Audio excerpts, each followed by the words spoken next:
Posso ver um sujeito lá chamado Sansão. Ele chegou lá certo dia e os filisteus tinham causado um pequeno dano lá. Amarrou algumas caudas de raposas umas às outras e queimou todo o trigo deles. Então aqueles israelitas vieram e o pegaram, disseram: Temos de entregar-te aos filisteus. E eles o levaram lá e amarraram-no com algumas amarraduras e o levaram lá. E os filisteus iriam maltratá-lo. E quando assim aconteceu, o Espírito do Senhor veio sobre ele. Amém. Foi isso que fez a diferença. Quando sentiu o Espírito do Senhor vir sobre si, ele não tinha nada na mão. Ele olhou para baixo e lá estava uma queixada de uma mula. E ele pegou aquela queixada na mão e matou 1000 filisteus. Amém. Ele só tinha isso. Ele não teve de ir e dizer: Agora, esperem, deixe-me pegar essa queixada e deixe-me testá-la e ver se vai aguentar a pressão ou não. Ele não teve tempo de pensar em todas essas coisas. Tratava-se de uma emergência. Os filisteus estavam vindo sobre ele. A única coisa que ele podia fazer era pegar uma queixada e lutar. Isso era tudo o que havia. E essa noite você não tem tempo para fugir e descobrir os motivos. O reavivamento está terminado amanhã à noite. Vamos pegar a palavra de Deus que está na sua mão. Vamos lutar contra o nosso inimigo mortal. Amém. Deus lhe deu a vitória. Houve um pequeno homem lá na Bíblia chamado Sangar. Talvez nem sequer o tenham notado no livro de Juízes, bem pequeno. Façamos um pequeno drama sobre ele. Posso vê-lo lá, coitadinho.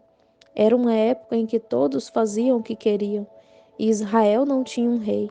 Estavam todos separados, divididos em pequenos grupos, exatamente como a igreja está hoje.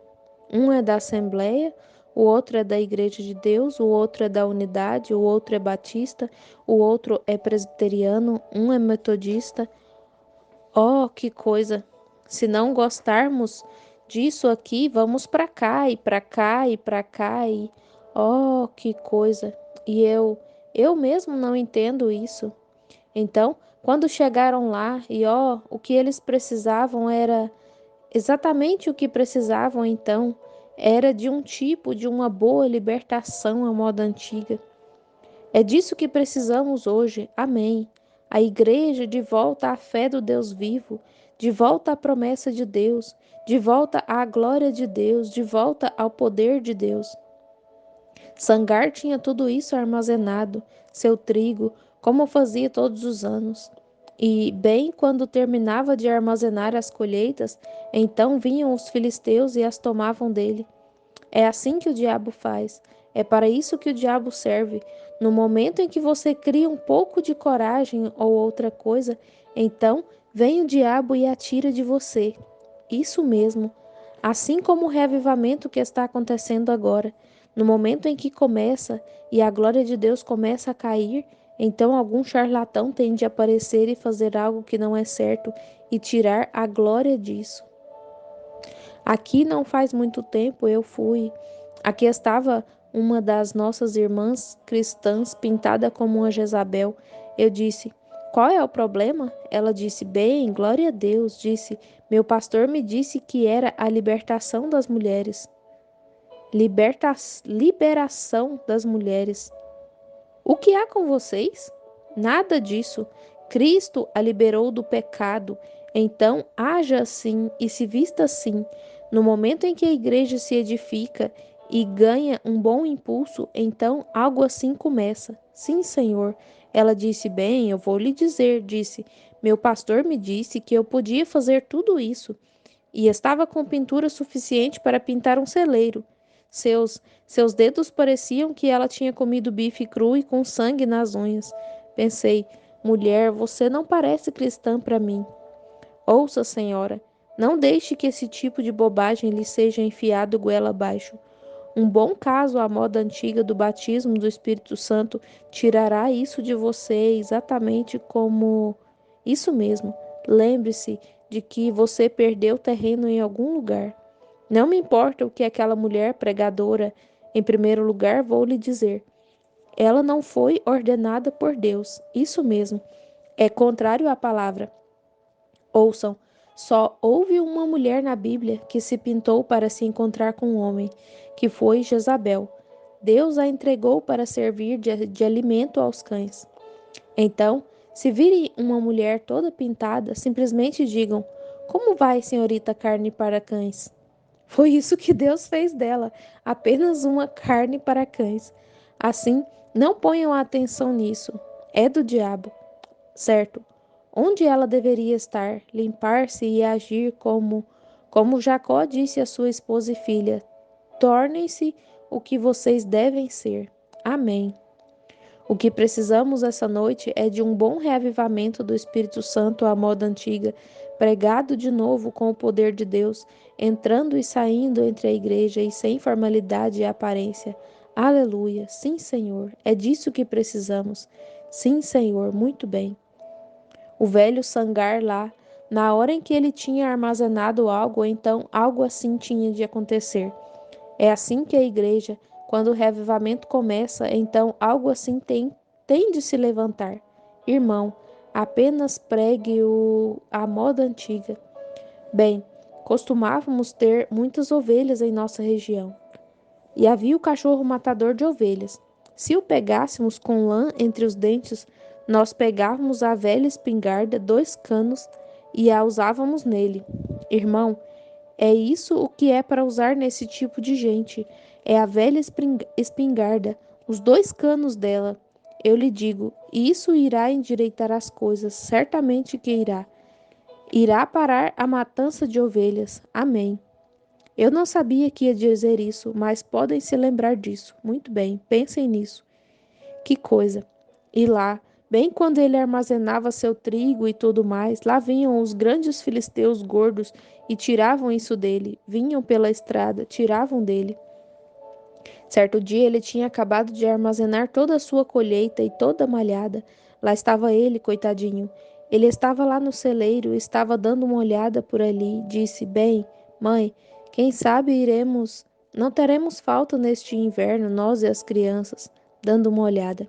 E de repente ele ouviu algo vindo pela estrada. Trompe, trompe, trompe, trompe. Lá vinham 600 homens armados, com grandes elmos de bronze, seus grandes sapatos de ferro, suas lanças nas mãos, suas grandes espadas penduradas do lado, chegando pela estrada para levar sua colheita embora. Posso ver o pequeno Sangar dizer: Oh, que coisa! Olhe lá! Lá vem de novo! Ele olhou para sua pobre esposinha, lá estava ela, as mangas dos vestidos puídas nos cotovelos. Lá estavam as criancinhas, pareciam bem magras, porque não tinham tido nada para comer. Os filisteus tinham levado embora. É mais ou menos como alguns cristãos parecem estar essa noite, uns fracotes para se chamarem de crente, de cristão que nasceu de novo. Amém. Sem fé suficiente para colocar um pingo no i se fosse para escrever a tinta. Isso mesmo, oh, que coisa!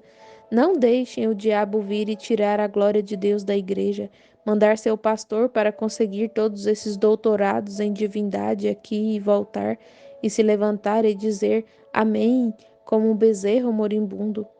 O que você precisam é de um pregador matuto de religião à moda antiga, sem impedimento, que mata o pecado, que pregue a verdade e que se baseie no que Deus disse que é a verdade e liberte o povo. Não sou rude, não tenho intenção de ser, mas, irmão, é hora de fazer, tornar preto preto e branco branco. Sim, Senhor, você terá Deus em seu arraial e ouvirá o grito novamente no arraial do rei, quando tiver consertado isso. Amém. Agora observem. E aqui estava o pequeno Sangar de pé olhando pela janela. E lá vinham aqueles filisteus. Disse: Oh, mãe, olhe lá. Sua pobre garotinha chorando. Posso vê-la abaixar as mãos e dizer: Papai, não vamos ter nada para comer neste inverno. E então noto a mãe e lá vai ela chorar. Vocês sabem, Sangar deu uma olhada por ali, ele simplesmente não sabia o que fazer. Ele deu uma olhada e disse: Eu não conseguiria lutar, não sou lutador, e eu não tenho tempo de sair e aprender a duelar e fazer todos esses exercícios e coisas tais. Eu não tenho tempo de fazer isso. Mas ocorreu-lhe de olhar, havia uma velha aguilhada de bois que estava no canto. Sabem o que é uma aguilhada de bois? É uma grande vara com ponta de bronze para bater no, para cutucar o gado e forçá-lo a passar pelo portão.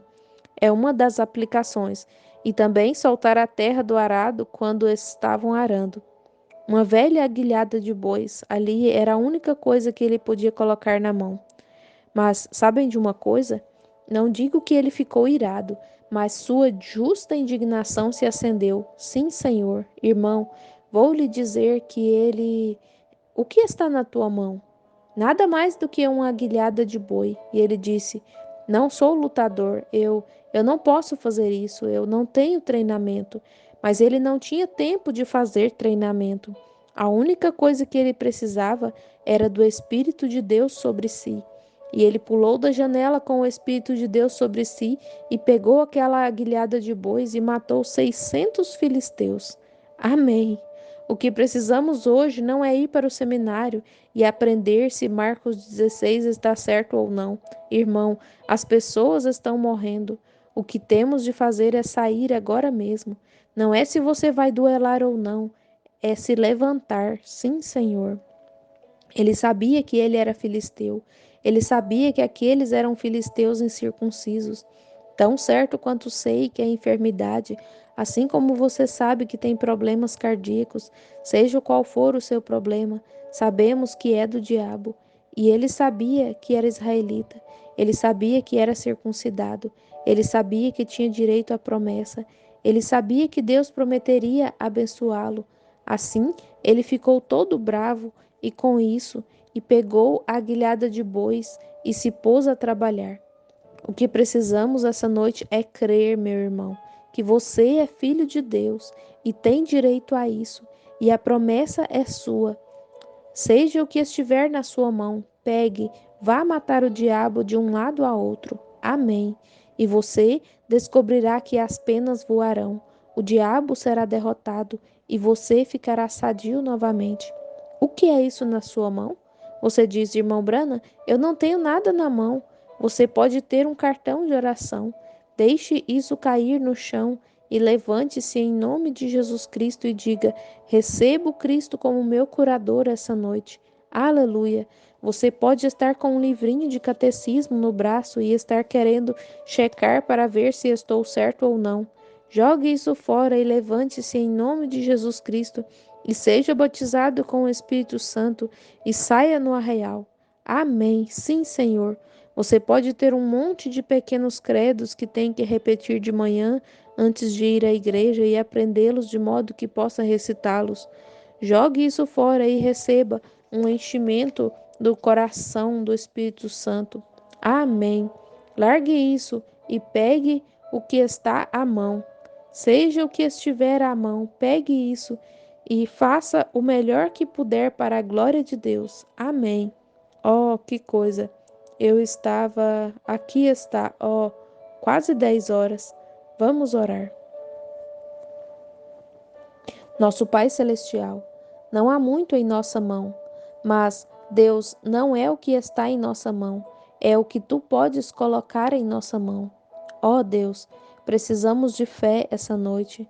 Toma essa pequena mensagem essa noite, Senhor, e coloca-a no coração de cada crente e deixa-o saber que não importa quão fraca a pessoa seja, ela ainda tem Cristo à mão. E peço que concedas essas bênçãos. Salva os perdidos, enche com o Espírito Santo aqueles que estão fora de Cristo e recebe glória do culto. Em nome de Jesus eu peço. De cabeça inclinada, eu me pergunto, enquanto fazemos este apelo ao altar, só por um momento. Sei que esta é uma pregação antiquada, rústica, que esfrega, que tira as escamas, tão caipira quanto possa ser. Mas, irmão, você precisa disso às vezes, isso mesmo. Você precisa disso. Agora, queria saber se há alguém aqui essa noite, não com uma história patética para chorar e continuar. Ouçam, haverá mais pessoas enganadas nisso do que em qualquer coisa que conheço. Não vou para o céu porque minha mãe foi para lá. Eu vou porque Jesus Cristo morreu para que eu pudesse ir para lá. Quero ver minha mãe, claro, mas tenho que ir a Cristo não porque minha mãe foi, mas porque venho como pecador, confesso o meu pecado e aceito o caminho provido por Deus. Isso mesmo. Agora, você está dizendo essa noite: eu sou pecador, pregador, e quero que se lembre de mim em oração. Levanto a mão ao irmão para pedir que se lembre de mim em oração como pecador. Podem levantar as mãos em qualquer lugar na audiência? Deus os abençoe por todo lado. Mas que coisa! Aí em cima, na área circular ao redor da galeria, há em algum lugar aí em cima? Sim, vejo suas mãos. Por todo lado, Deus as vê também, certamente que vê. Imediatamente após o culto, quero que vocês venham aqui e façam uma confissão, entreguem o coração a Cristo e sirvam ao Senhor de todo o coração. Pai Celestial, à medida que a noite avança, criancinhas enfermas sentadas por aqui, rogo, querido Deus, que tuas misericórdias sejam derramadas em nosso coração agora mesmo. Que este pequeno texto, que é isso na tua mão, para Moisés não passava de uma vara seca, para Davi não passava de 2 cordões pequenos com um pedaço de couro neles, uma funda. Para Sansão não passava de um osso seco da queixada de uma mula. Ó Deus, Sangar, nem mesmo não passava de uma aguilhada de bois na mão, uma vara com um pedacinho de bronze na ponta, e ele matou 600 filisteus, não um guerreiro, não um lutador, mas um homem no pacto. Ó Pai Celestial, não poderias dessa noite, Senhor, tomar cada um na tua mão?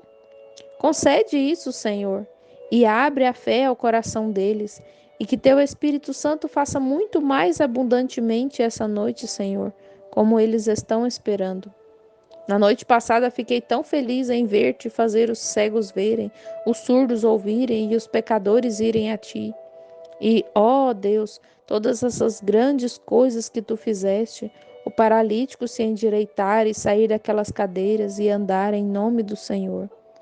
Ó Senhor Deus, tu és grande e nós te agradecemos por isso e rogamos que tu salves a todos essa noite que levantaram as mãos, que nunca se percam, mas que esta seja a noite em que eles te recebam. Literalmente, 100 ou 200 levantaram as mãos, e rogo que tu salves cada um deles, pelo amor de Jesus, pois é em seu nome que pedimos. Amém. Espaço em branco na fita. Enviaram 1 milhão de Bíblias para aqueles judeus.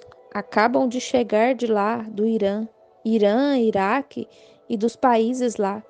Vocês leram isso, leram naquelas revistas como trouxeram milhões de judeus. Se tivéssemos tempo de entrar no profético e aqueles judeus voltando, tendo uma foto deles, tem uma foto deles chegando lá, que tiraram deles saindo de navios, saindo de aviões, carregando seus coxos e seus mancos e seus cegos. Então se aproximaram deles.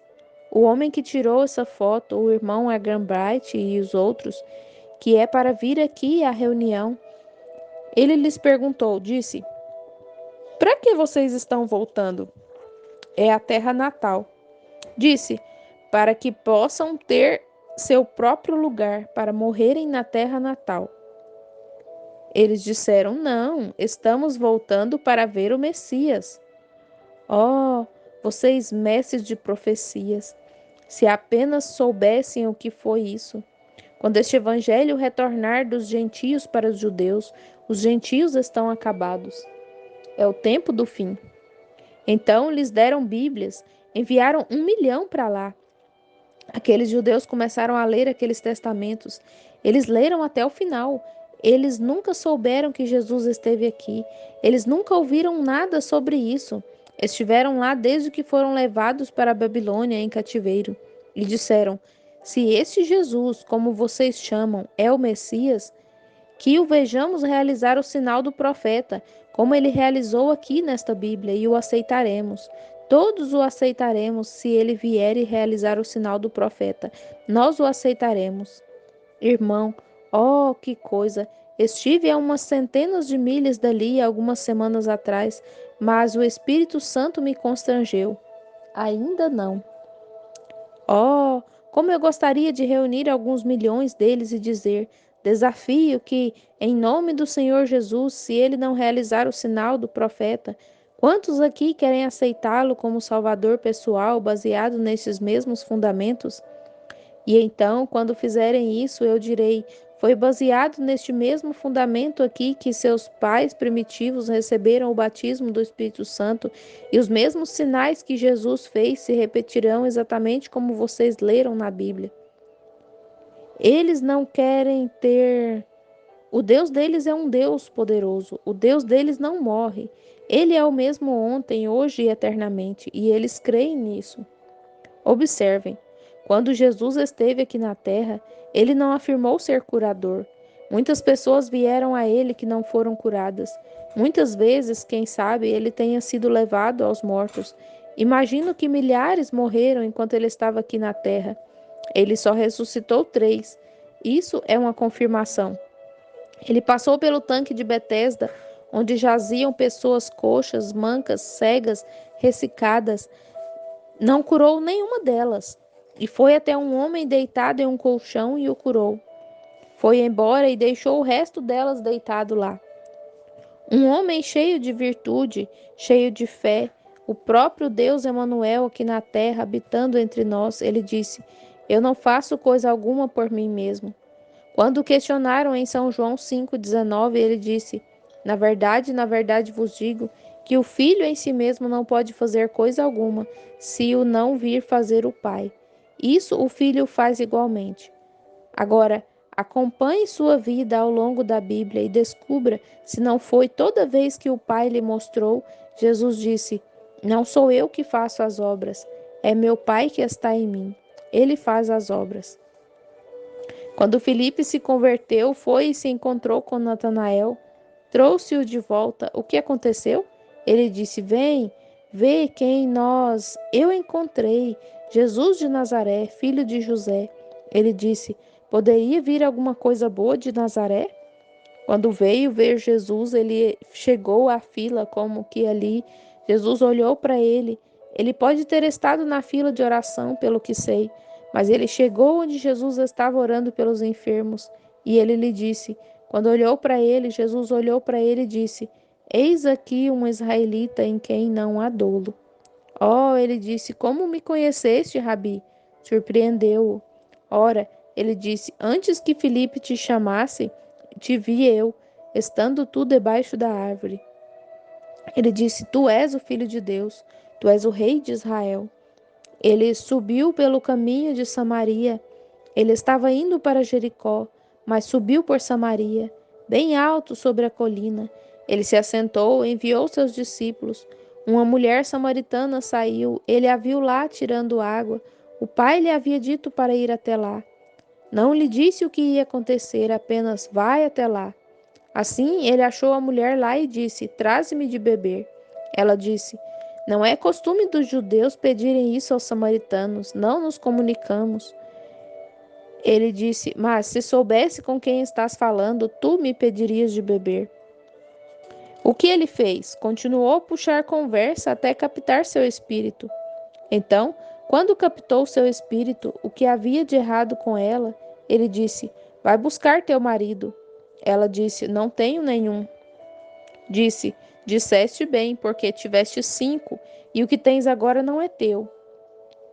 Ela disse: vejo que és profeta. Ela disse: agora sei que quando o Messias vier, ele fará estas coisas. Mas quem és tu? Ele disse: eu o sou, que fala contigo. E ela correu para a cidade e disse: vinde, vede um homem que me disse tudo o que eu já fiz. Porventura não é este o Messias? Agora, se este Jesus é o mesmo Jesus hoje, ele poderia fazer a mesma coisa hoje. E à medida que Deus revela, ele pode fazer a mesma coisa. Está certo?